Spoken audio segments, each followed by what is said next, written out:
We're here at Stobs Camp today to look at the cemetery, the former cemetery where German POWs were buried.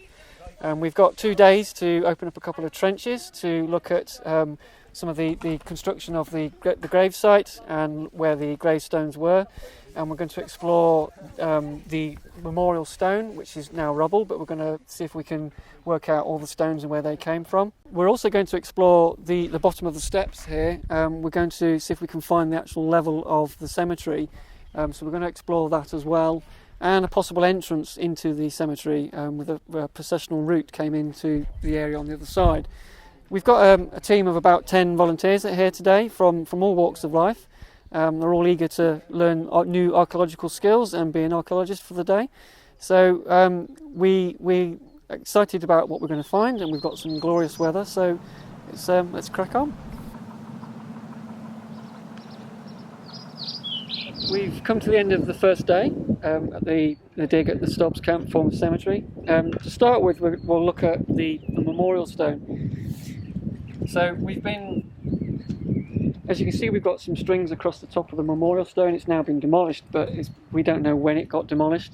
So we've been looking at the array of the stones here. We believe these may be a part of the actual memorial stone, since it's collapsed.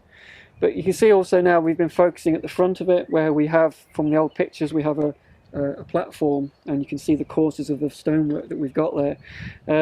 We believe on the right hand side we've now come to the bottom of that, which matches with the photographs we have.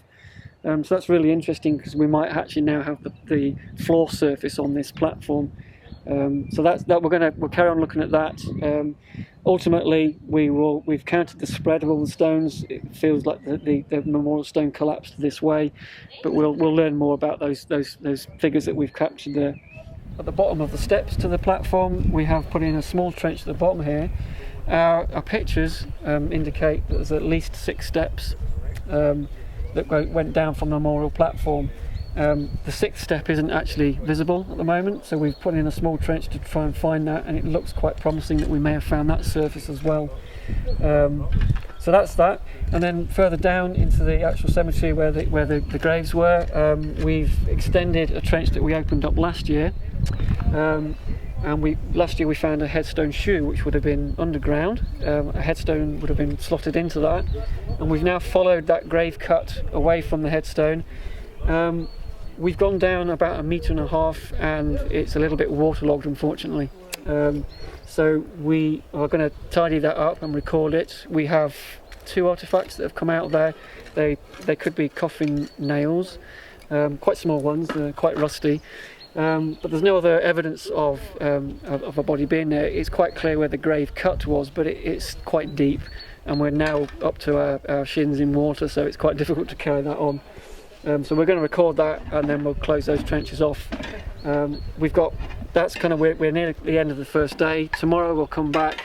We're going to finish off the memorial stone. We'll do some more recording. We'll fill that back in, and then we're going to explore another area over the other side, which is a potential processional route into the cemetery. There's a partially submerged metal frame under the ground. So we'll look at excavating that to see if we can identify a path into the actual cemetery. Quite a lot to do in 2 days, but we've got some great volunteers and all working really hard in glorious sunshine. So looking forward to it tomorrow.